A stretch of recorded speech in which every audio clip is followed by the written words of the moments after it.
This is a 24-ounce taper that I got from the Stainless Steel Depot, and I prepped it by sanding it and then wiping it off with rubbing alcohol.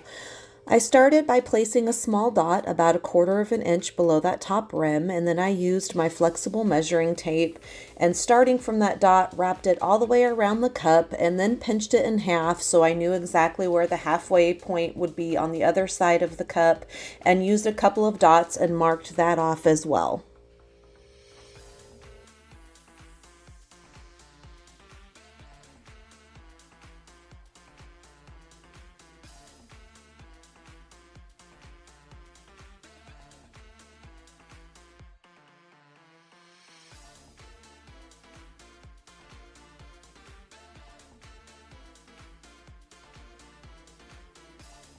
From these marker points, I dropped a straight line with my measuring tape and then put another dot about 1/4 of an inch above the bottom rim.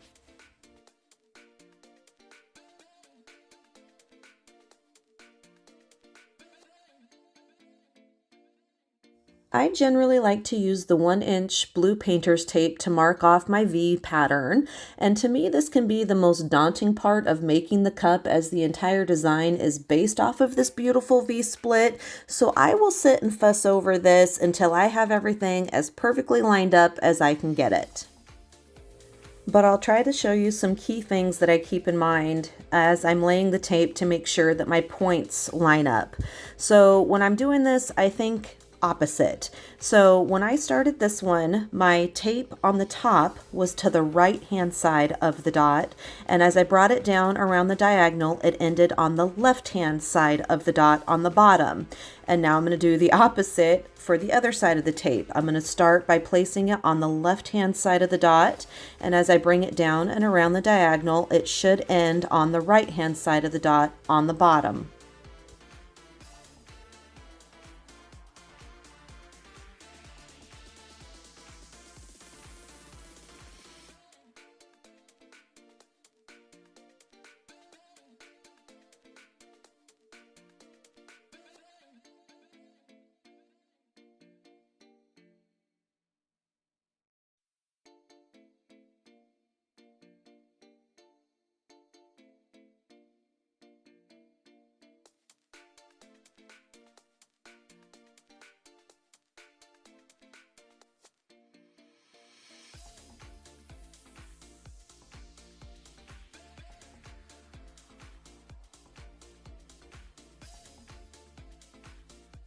Before I cut off the excess tape, which gives me my point, I triple check that everything is lined up exactly where I want it. So I'll remark where my original top dot was, that was 1/4 of an inch below that top rim, and then I'll also put another dot at the base of where my tape is at and make sure that those are directly over one another, that it's not, off a little bit and slanted. And so I will adjust the tape if needed to make sure that those 2 points are directly lined up.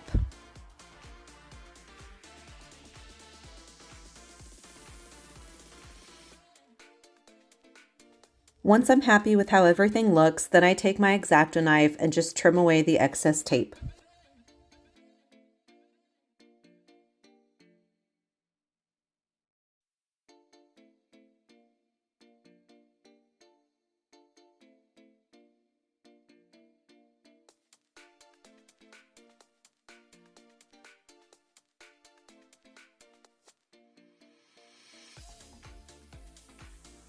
I'll repeat the same steps if needed for the bottom part of the V on the back. This actually lined up pretty well for me, so I went ahead and was able to just trim away the excess tape here.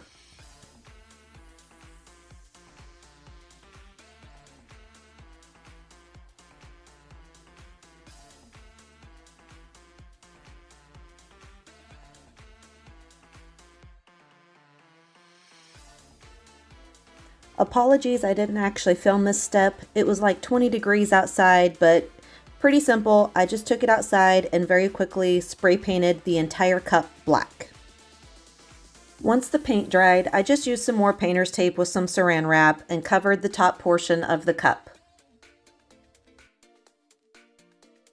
My sweet hubby wanted to help out with this next part as he loves airbrushing, and here's what we used. This is called 40-30 Balancing Clear. You can look up on Google exactly what that is, and he used about 15 to 20 mils of that and mixed in my color shifting mica called Vixen that I got from didspade.com.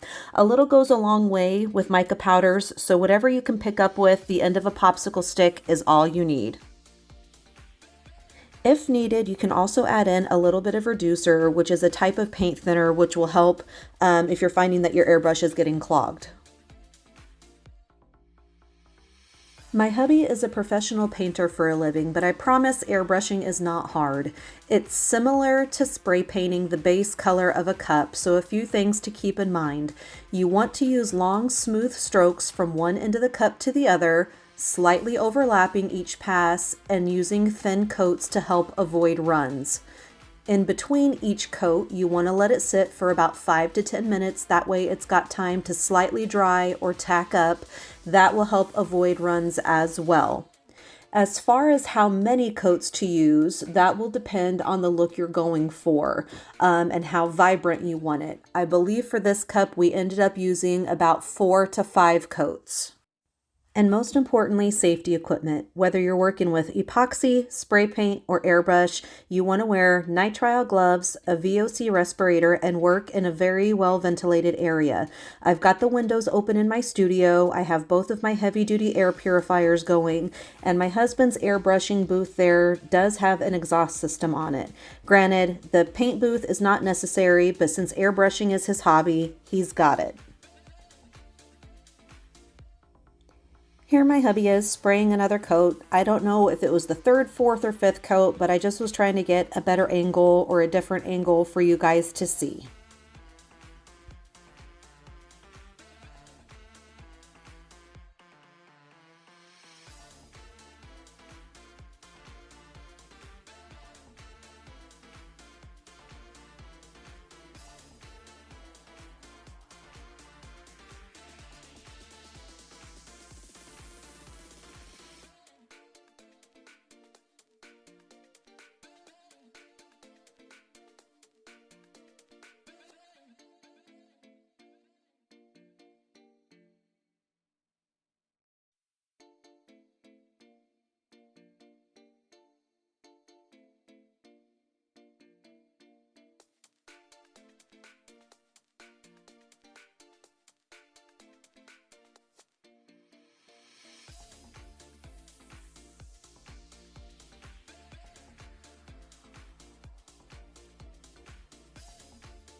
After the paint dried, I peeled the tape and used Counterculture's Fast Set for my first layer of epoxy and used my torch to pop the bubbles.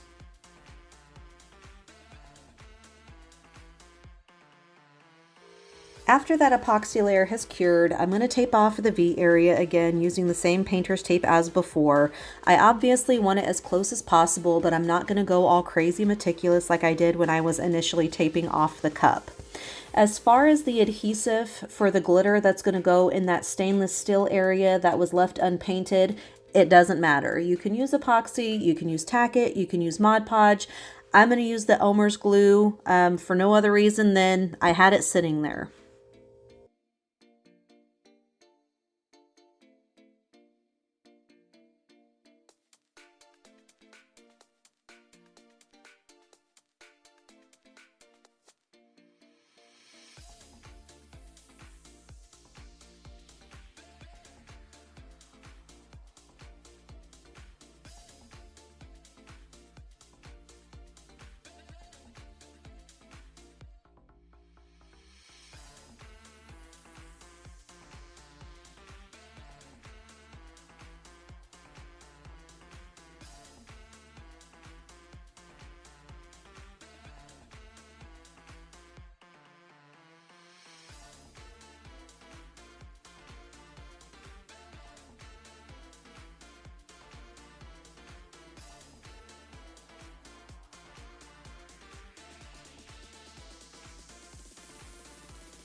Here I'm just putting a nice thick layer of Elmer's glue on, and then I'm going to take a paintbrush and smooth it out and then apply my glitter.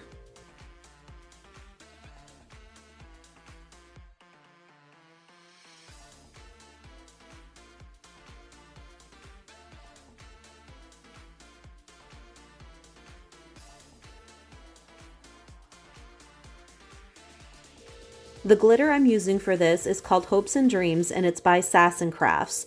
It's an opal iridescent glitter, but it has a silver look to it at the same time, and I thought it would be really pretty over that stainless steel area, which is why I never painted that part of the tumbler.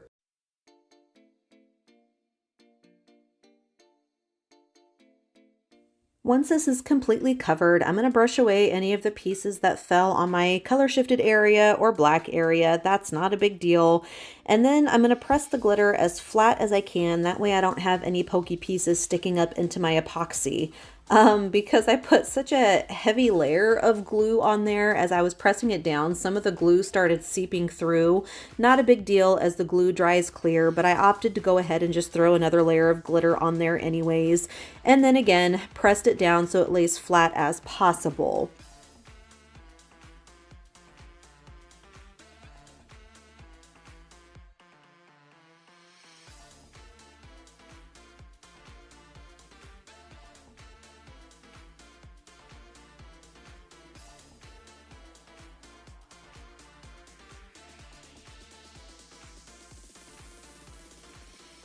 I go ahead and pull the tape right away. I don't give it time to dry. Otherwise, it does the same thing to me like Mod Podge does, and it chunks out huge pieces of my glitter, and that makes me a very not happy camper. So again, I go ahead and pull the tape off right away. Now, when I pull the tape, I try to make sure that I have it folded completely in half, nice and flat, and I'm pulling away from the direction of where the glitter is at. I'm not trying to pull that tape up and over the glitter. Then if there's any pieces that have fallen into the color shifted area or in the black area, I'm going to wipe those away because they obviously weren't being held on by the glue anyways. And then I'll take one of my silicone tools. I just happen to grab my silicone brush and push any of that glitter back to where the stainless steel line is at. That way there's none hanging over into the black area or into the color shifted area.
Once the glue dries, we're going to tape off the V area yet again. And as always, trying to stay as close as possible, but not having to go as crazy meticulous as before. And then I'm going to put my cup on my turner, and I'll show you here in a minute what we're going to use to seal that glitter to make sure it does not move.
Here's the magic stuff by Minwax called polycrylic. It's a water-based sealant that dries perfectly clear, and I love this stuff.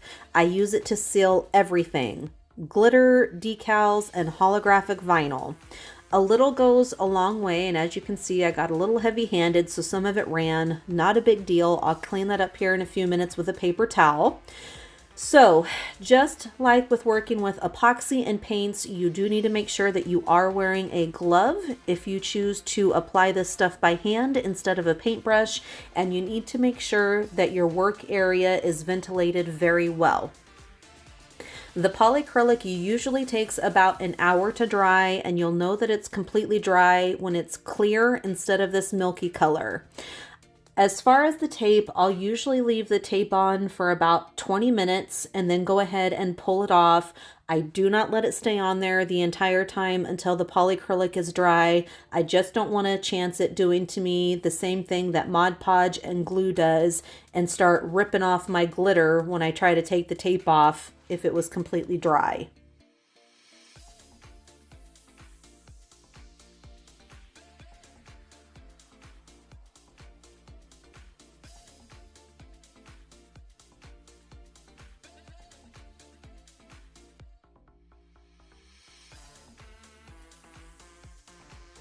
After the polycrylic dried, I did go ahead and do one more layer of epoxy just to make sure that I had a nice smooth surface for applying my vinyl decals. Whenever I do striping with vinyl, or decals in general, I should say, with vinyl, I usually end up with something that's multi-layered. I like the way it looks. It just makes it pop and it gives it some dimension. This to me is like the final cherry on the icing on a cake. So this is something I get very meticulous about. It's those last final details before you put the final layer of epoxy on the cup. So it's very important to make sure that you have everything nice and neat where you want it. So the morning that I filmed this particular section, my studio was freezing cold. Normally my space heater does a really good job of keeping it nice and toasty warm in here. However, the temperature outside was in the negatives, so my poor little space heater was having trouble keeping up with that on the inside of my studio. So the vinyl was very difficult to work with.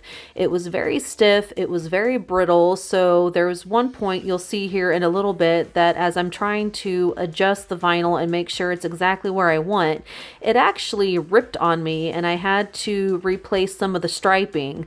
I thought about editing that out, but then I was just like, you know what, not everything always goes perfect for me as I'm doing stuff, so I left it just to be able to show you guys.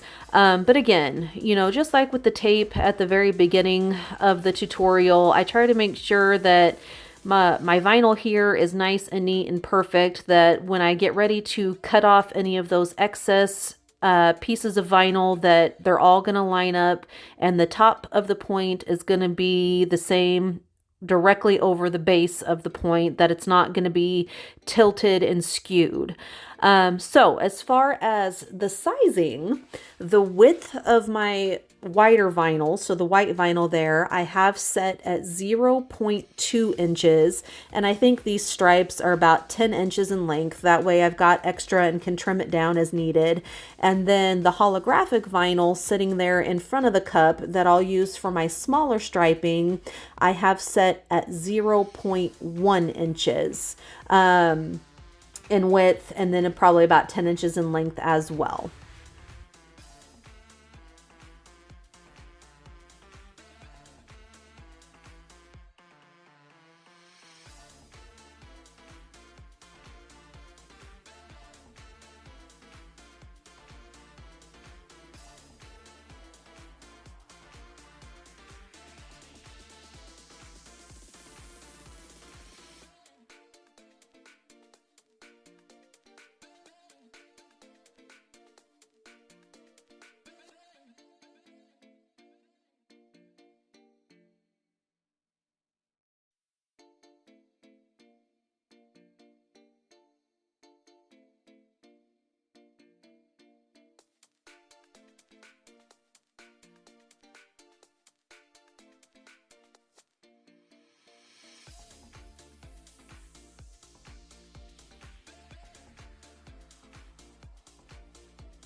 I'm apologizing for a slight bait and switch on this cup for you guys. I had a ton of people requesting a tutorial on this horsehead cup, and I just happened to have a lady who wanted that same exact style of cup, but with the letter B on it for a Christmas gift. So I was trying to kill two birds with one stone. As far as the steps, the color, the type of cup, literally everything is the exact same with the exception of I put the letter B on there instead of the horse head. But you guys can find whatever horse head you want to use if that's what you're interested in online and use that instead. So after I got the B on there, I did put a layer of that Minwax polyacrylic on there. For whatever reason, holographic vinyl likes to lift under epoxy. And so if you seal it with the polyacrylic, it stays beautiful. And so then I did my final layer of epoxy and used my torch to pop all of the micro bubbles, and there it is in its full glory. It's beautiful. I had fun making this tutorial for you guys. I apologize it took so long, but there it is. I love you, Tumbler family. I'll catch you next time.